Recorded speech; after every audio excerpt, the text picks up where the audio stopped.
sedikit bahan paparannya, tapi kami harapkan diskusi, masukan, atau mungkin hambatan-hambatan oleh Bapak Ibu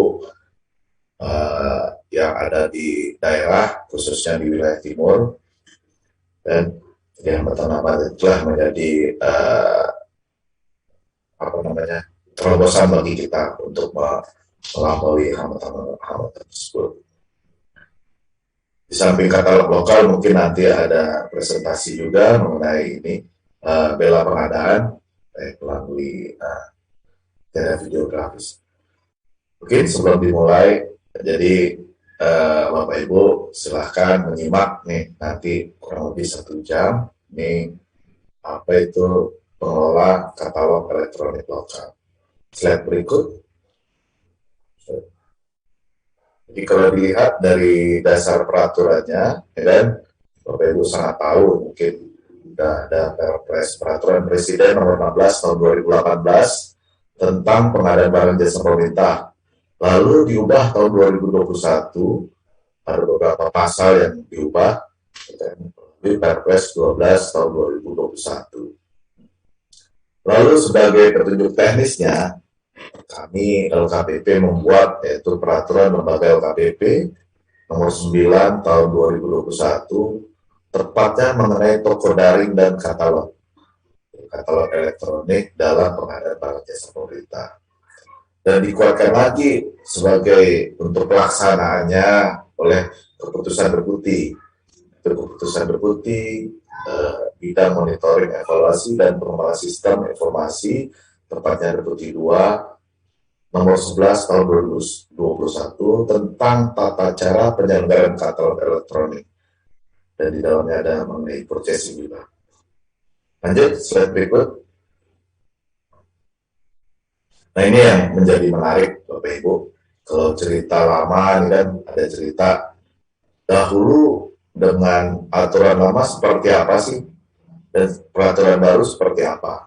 Tadi secara singkat Pak Deputi sudah bercerita kalau dahulu tuh masuk katalog tuh kan susah, lama gitu. Kalau sekarang nih mudah-mudahan masuk sebagai penyedia ya, penyedia itu cepat.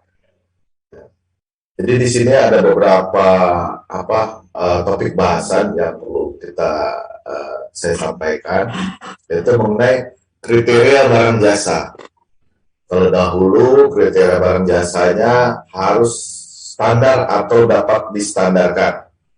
Di Bapak kalau dahulu itu ada mobil, misalnya kan, ada juga mobil karoseri.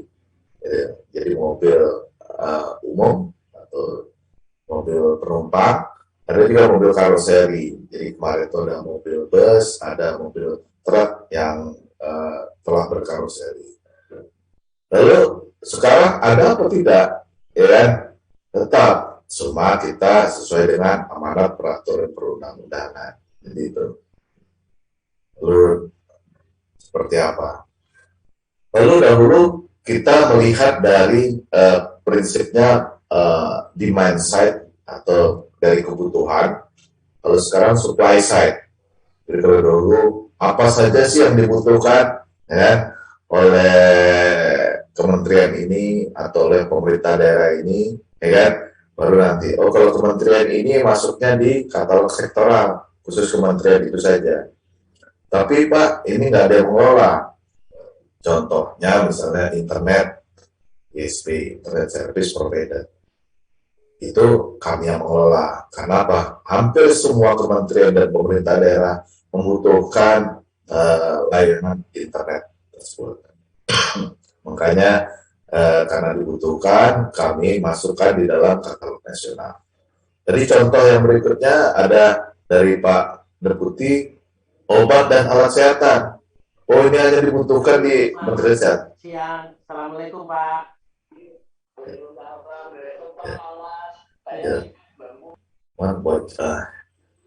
Jadi dari Kementerian Kesehatan tadi yang mengelola obat dan alat kesehatan tadi, ya kan? Betul. Tapi ada juga nanti seperti di daerah ada makan minum dan sebagainya. Ya, ada mungkin produk-produk yang menjadi karakteristik daerah. Contoh kalau lada di Bangka Belitung itu ada lada, Pak.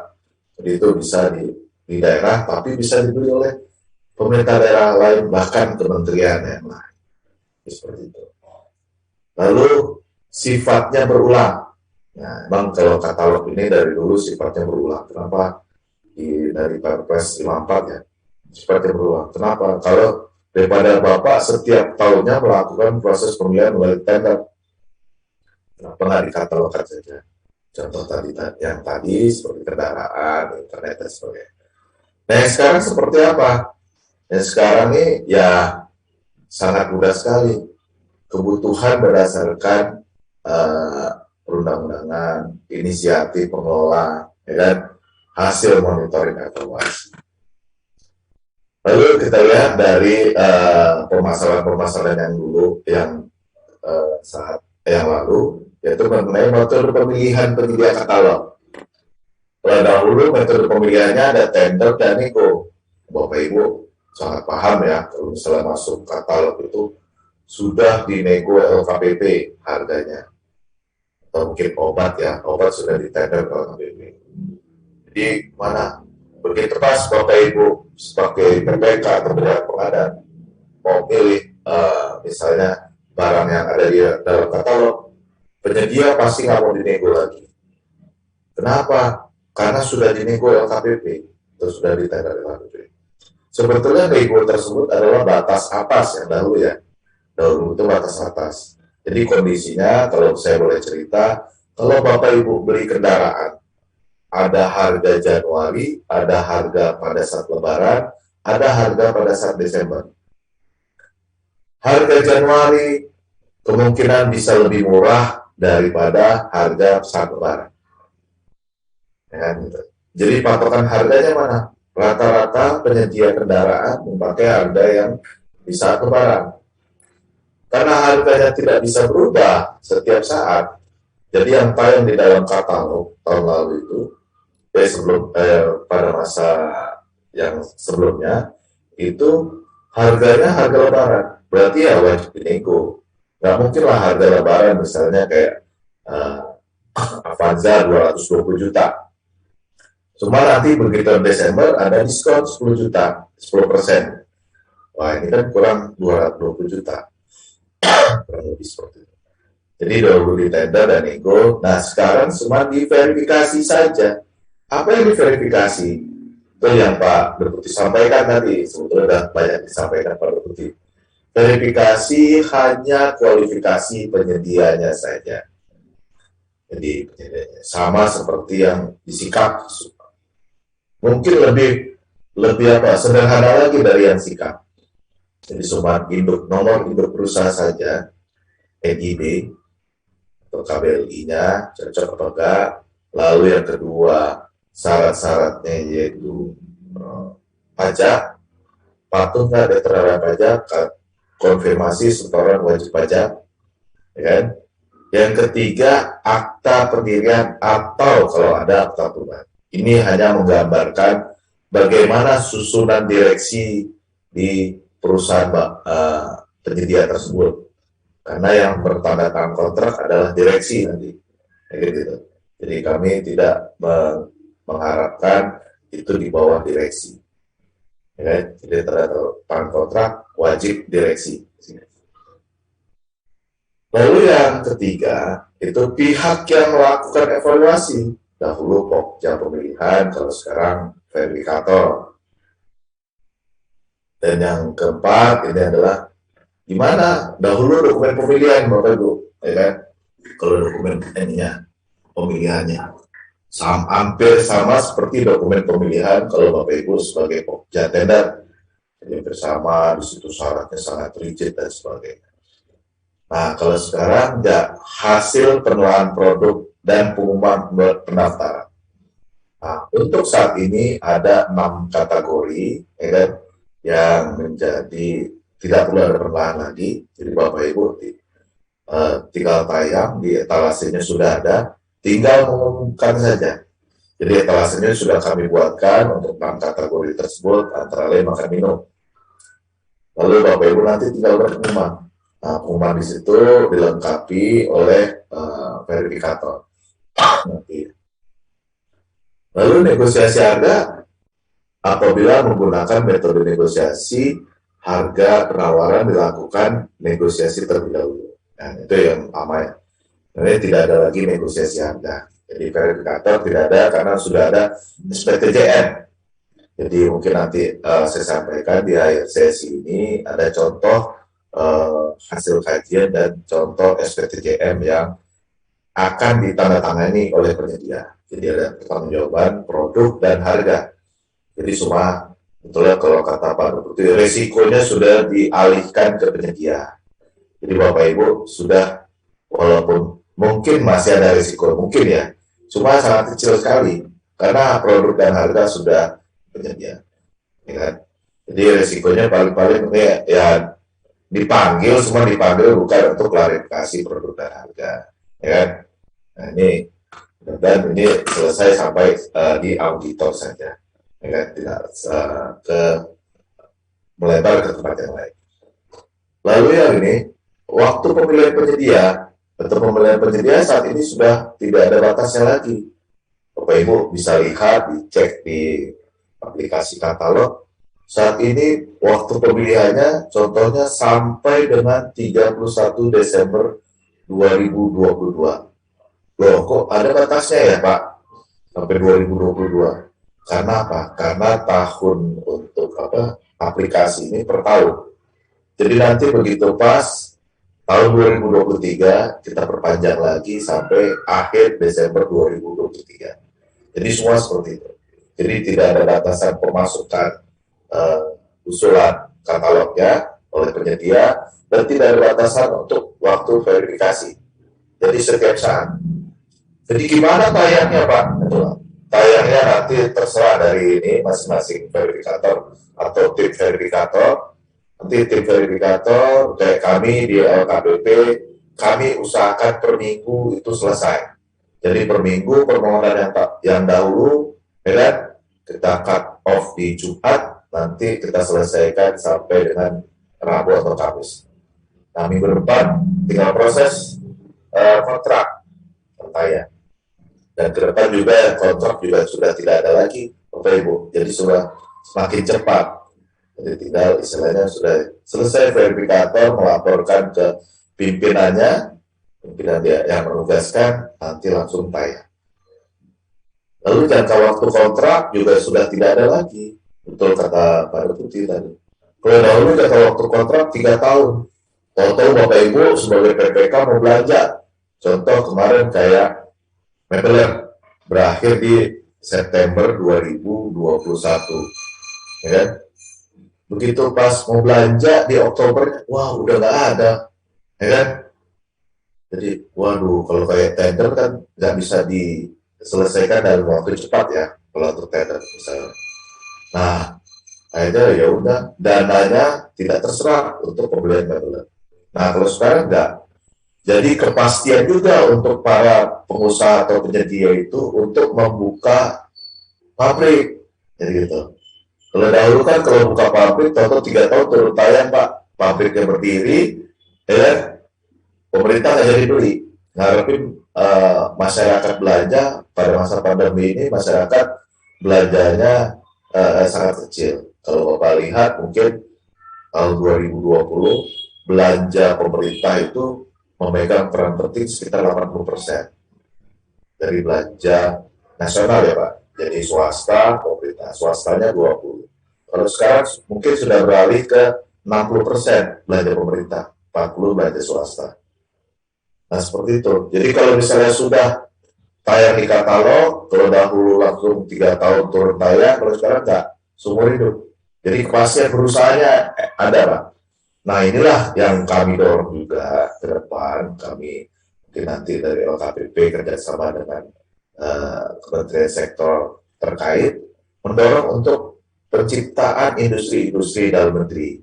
Nah itu yang harapan Pak Deputi tadi, harapan kepala negara atau pimpinan di negara ini, itu industri-industri itu tumbuh. Jadi, industri tumbuh, kita yang beli, ya kan? Nah nanti diharapkan dia industri-industri tersebut bisa ekspor. Jadi biar harganya lebih efisien lagi. Tanpa batch di sini. Oh, untuk kontraknya juga sudah tidak ada. Ya kan? Lalu penambahan produk kapanpun bisa, Pak. Ya kan? Penambahan produk kapanpun bisa. Nah, yang terakhir ini untuk purchasing. Purchasingnya itu pada saat Bapak Ibu belanja, ya kan? Bapak Ibu belanja itu ada negosiasi di situ. Lalu mungkin ini ada mini kompetisi dan kompetitif katalog. Jadi hal seperti itu, beda peraturan lama dengan peraturan baru. Saya harapkan ini lebih mudah, nanti kami akan mensupport atau mendampingi Bapak Ibu semua dalam hal pembuatan katalog. Jadi ada beberapa etalase yang sudah kami buatkan, etalasenya tidak perlu lagi ada penelahan oleh Bapak Ibu. Lanjut. Slide berikut. Nah, ini manfaat katalog lokal. Jadi ini sebetulnya sudah disampaikan Pak Dukti, saya hanya mengulang saja, ya kan? Jadi menggerakkan dan mensejahterakan ekonomi lokal lewat optimalisasi pelibatan pelaku usaha daerah dalam pengadaan barang jasa pemerintah daerah. Jadi ini, jadi Bapak Ibu, jadi optimal. Jadi kalau misalnya tadi beberapa kasus ya atau beberapa pertanyaan yang sering ke kami, Pak, kami hanya jadi penonton saja, Pak. Ya kan? Padahal anggaran belanja di daerah kami itu sangat besar. Nah inilah waktunya, gitu loh. Beri kesempatan kepada pengusaha-pengusaha lokal atau penyedia daerah ini menjadi penyedia, menjadi pembawa peran, bukan menjadi penonton, jadi pemain untuk menjadi penyedia di tempat Bapak Ibu, penyedia belanja. Lalu yang kedua, memudahkan mekanisme belanja Pemda untuk mempercepat realisasi anggaran yang tetap. Misalnya Bapak Ibu kalau mau belanja makanan, ya kan? Makanan misalnya mau belanja nih kebetulan saya Padang itu nasi Padang. Nggak perlu harus ke Padangnya atau Sumatera Barat ya Bu. Belanja di toko sebelah Ibu aja. Ya kan gitu. Kamu ini jadi penyedia katalog aja. Masuknya gampang masuknya sekarang. Cukup KTP NPWP, karena NPWP wajib ya Bapak Ibu ya. Nah, nanti nomor induk perusahaannya Pak, di mana Pak? Nggak ada. Nah, ini nomor induk perusahaan ini merupakan target juga Bu oleh Kementerian Menko Perekonomian. Jadi kenapa NIB itu perorangan wajib memiliki NIB? Karena ke depan nanti kalau ada penyaluran dana untuk peningkatan UKM koperasi, ini datanya dari mana? Dari OSS ini nanti. Jadi diharapkan nanti kamu nih udah boleh nih, cuma kamu belum bisa dibelanjakan, harus daftar dulu OSS gitu. Daftar, akun daftarnya sudah ada, nanti daftar, nah itu baru bisa akunnya dibuka dan bisa dibelanjakan. Kenapa? Ini salah satu daya dorong juga, ya kan, buat pemerintah melihat berapa sih sektor-sektor UKM yang ada di negara ini. Kalau lihat datanya kan kurang lebih 65 juta. Apakah data itu benar atau tidak? Nah ini, jadi kalau ke depan ini kami juga sekaligus memperbaiki data untuk sektor dan koordinator gitu, perekonomian, didorong seperti itu. Lalu sebagai basis data pengambilan kebijakan ini tadi, ya. Lalu belanja barang jasa tercatat secara elektronik sehingga lebih transparan dan akuntabel. Jadi Bapak Ibu udah nggak perlu lagi kertas, gitu ya. Kertas ini udah paperless tercatat. Saya belanja waktu itu nasi Padang atau gado-gado itu di mana ya? Saya lupa. Di mana kwitansinya Bu? Pasti audit. Nah kalau di sini kan tinggal lihat di surat pesanan tadi, ya kan? Oh surat pesanan tanggal sekian. Mungkin di beberapa daerah masih dibutuhkan ya kontrak atau mungkin kwitansi. Itu silakan, mungkin ya. Cuma itu tidak diwajibkan di kami. Jadi, ini kwitansi tanggal segini, mungkin Bapak Ibu sudah scan atau foto di handphone. Nah ini bisa jadi lebih mudah. Lanjut. Nah, ini pembentukan katalog lokal tadi sudah saya ceritakan, ya kan, kebijakan lamanya itu jadi ada penyampaian usulan menjadi pengelola katalog. Ini kalau katalog lokal diusulan dulu dari masing-masing Pemda, lalu kami melihat kesiapan Pemda. Kalau dahulu ULP-nya harus level 3, Bapak Ibu. Terus sekarang nggak perlu ada level, yang penting ada apa namanya? Ada yang mengelola pengadaannya di situ. Lalu LPSE-nya level 11, lalu ada pemenuhan dokumen kesiapan, lalu ada persetujuan menjadi pengelola katalog. Nah, kalau sekarang enggak. Nah, jadi berdasarkan keputusan Kepala KPP yang baru-baru ini, yang Pak Ibu sampaikan, semua sudah disetujui menjadi pengelola katalog lokal. Lanjut.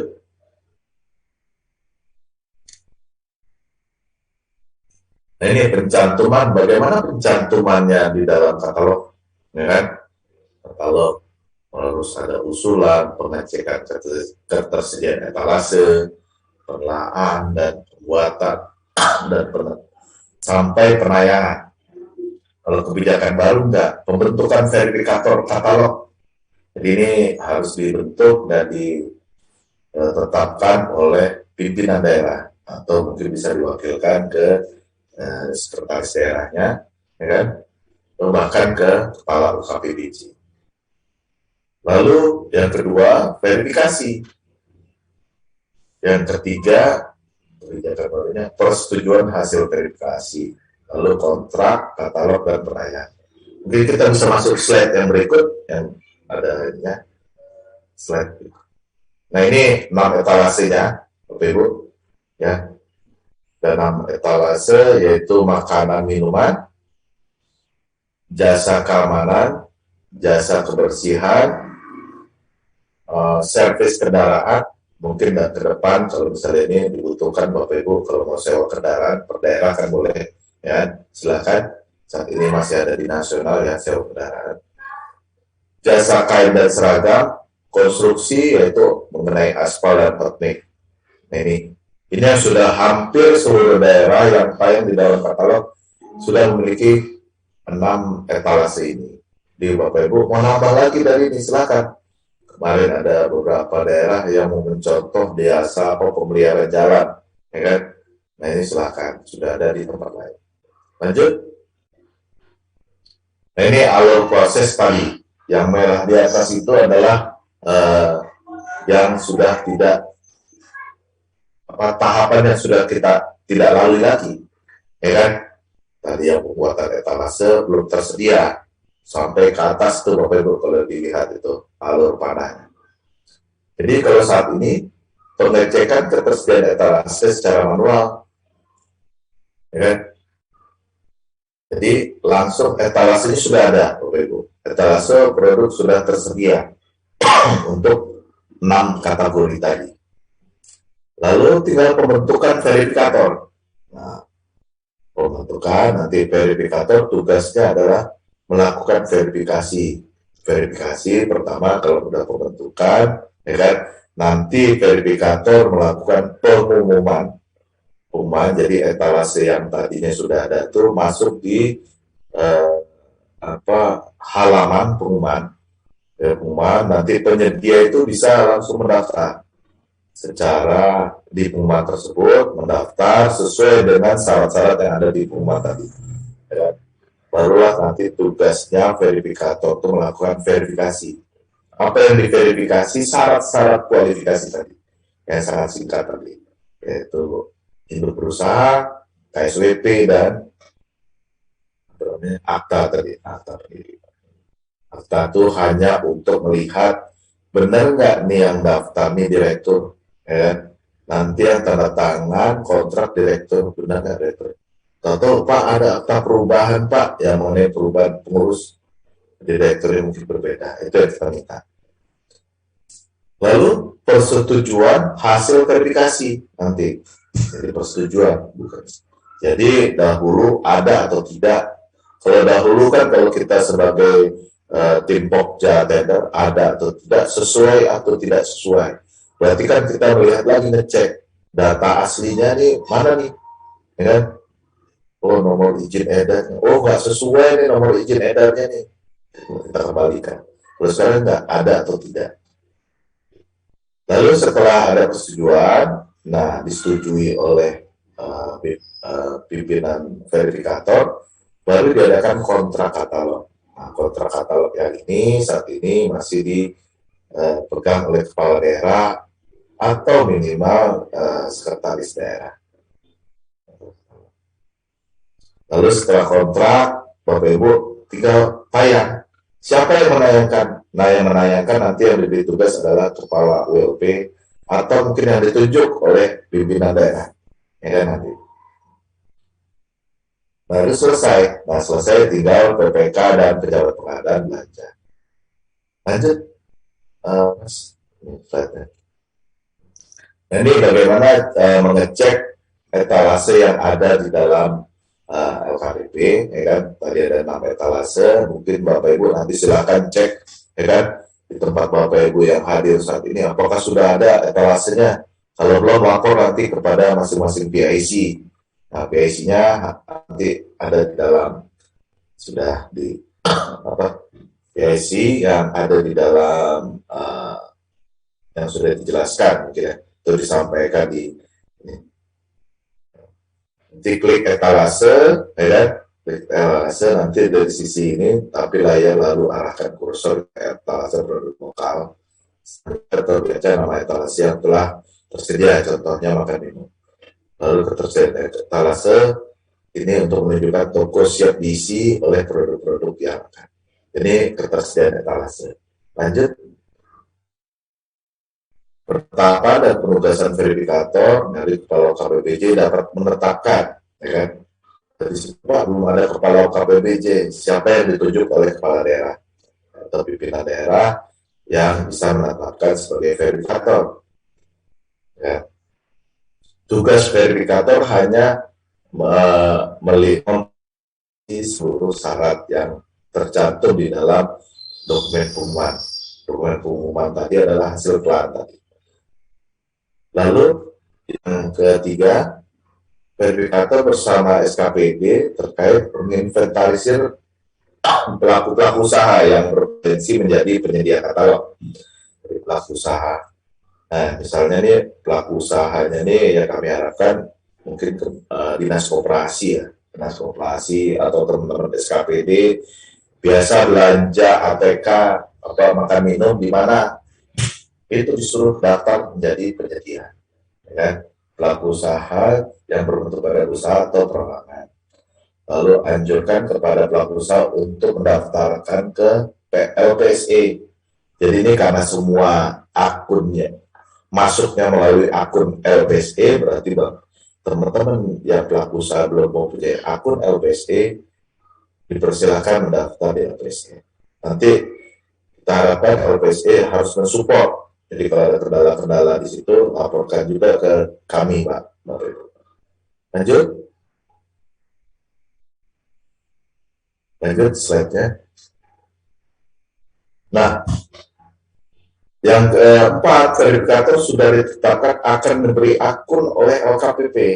Jadi akun sebagai verifikator terhadap etalase-etalase yang diusulkan. Saya tadi saya Pak Eko gitu, Pak Eko untuk semua etalase, ya, yang diusulkan. Tapi misalnya si Badu semua etalasenya makan minum, berarti dia nggak bisa lihat etalase yang tadi pekerjaan konstruksi dan sebagainya, ya kan? Lalu yang ini proses pengumuman dan dimulainya pendaftaran. Nanti begitu pas sudah diberikan akun, si verifikator membuat pengumuman, ya, pengumuman di dalam aplikasi LKPP. Pengumuman tersebut ada mengisi beberapa dokumen, ya kan? Dokumennya itu syarat-syarat apa yang wajib disampaikan oleh penyedia. Hanya itu, lalu nanti setelah itu proses tayang. Jadi kalau Bapak Ibu bisa ini nanti kami akan support untuk hal-hal ini. Lanjut. Nah, kalau sudah pengumuman nanti para penyedia itu bisa masuk sebagai calon penyedia, sudah punya akun SPSE, jadi saya mendaftar di pengumuman dan nanti tugas verifikator adalah melakukan verifikasi terhadap calon-calon penyedia atau pelaku usaha tadi, ya kan? Kalau ada hal-hal yang misalnya tadi KSWP-nya belum ada, yang disetor baru NPWP-nya saja. Kalau diminta disetor NPWP dan KSWP, cepat kembalikan melalui aplikasi tolak bahwa jelaskan itu KSWP wajib dicantumkan bersama dengan NPWP. Jadi di aplikasi, nggak perlu harus ketemu. Nah, kalau ketemu boleh Bapak Ibu, silakan. Ketemu tuh bukan berarti kita kolusi, teman menyampaikan apa yang kurang tadi, ya gitu. Oh, gimana Pak Ibu? Ya, nyekernya bersamaan, jadi gitu antara NPWP dengan KSWP. Lalu disampaikan di file yang mengenai NPWP dan KSWP tadi. Jadi jangan didiemin aja, gitu. Kalau didiemin nanti pelaku usaha tadi bingung, kok saya udah masuk sama dengan si Badu, toto si Badunya kok udah duluan tayang, saya belum. Rupanya ada dokumen yang kurang, ya kan? Nah, untuk proses ini tidak ada pungutan biaya Rp1 pun. Ya, ini yang perlu kami pertegas lagi. Baik di nasional, lokal, sektoral tidak ada. Hanya mungkin kalau masih pakai kontrak ya Bapak Ibu, itu hanya menyediakan apa materai ya untuk tanda tangan kontrak itu aja. Jadi tidak ada pungutan untuk proses ini. Sekali lagi. Jadi kalau misalnya ada orang-orang tertentu atau pihak tertentu yang mengatasnamakan kita, ya kan, Bapak Ibu, ya kan, baik nasional jadi LKPP, itu bohong. Silakan lapor ke PIC-nya, ya kan, lapor ke PIC masing-masing. Seperti itu. Atau mungkin ada tekanan-tekanan, mungkin dari Bapak Ibu ditekan nih Pak, saya ini kok nggak tayang-tayang, preman gitulah atau preman. Cuma dokumennya kurang, ya kan gitu loh. Nah, itu yang perlu lapor ke kami melakukan persuasif nanti ke pelaku usaha tersebut. Sesuai dengan arahan Pak Deputi tadi, LKPP telah menyediakan telah menyediakan klinik konsultasi setiap hari, ya kan, pada hari tertentu dan jadwal tertentu. Jadi sehari mungkin ada 4 sesi, ya kan. Jadi bisa dilihat di website LKPP, Bapak Ibu. Atau mungkin bisa dicantumkan di website aplikasi katalog LKPP nanti. Slide terakhir, lanjut. Nah ini contoh ya, contoh etalase yang sudah ada. Jadi etalase yang sudah ada, tadi mekanismenya seperti di atas. Nah, bisa lanjut ke ini surat penetapan. Bisa. Terima kasih. Terakhir sekian. Mungkin saya bisa share screen surat penetapan, Bapak Ibu. Atau sudah ada di situ surat penetapan? Belum izin saya share screen.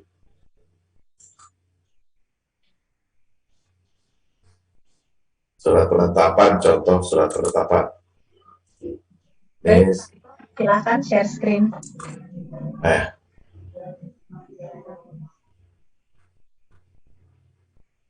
Sudah kelihatan enggak?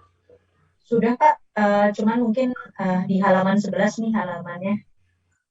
Oh gitu ya. Nah ini tadi contoh surat pernyataan keabsahan kebenaran produk dan harga atau SPTJR. Nah ini surat penetapannya. Nanti akan kami bagikan Bapak Ibu ya. Jadi nggak perlu lagi cari-cari idenya gimana gitu, atau ke mana cari wangsit ke dukun gitu. Bikin surat penetapan nggak perlu. Ini sudah ada di sini. Ya kan? Jadi juga di sini saya juga ada juga ini contoh kontrak ya, kontrak katalog. Jadi Bapak Ibu lihat nanti ini akan kami bagikan juga. Memang saat ini masih kontrak ya Bapak Ibu. Cuma menurut informasi ke depan di bulan Maret sudah tidak ada kontrak lagi. Jadi sudah. Mungkin itu dari saya, Mbak. Mungkin kita masuk ke ini. Jadi stop share ya.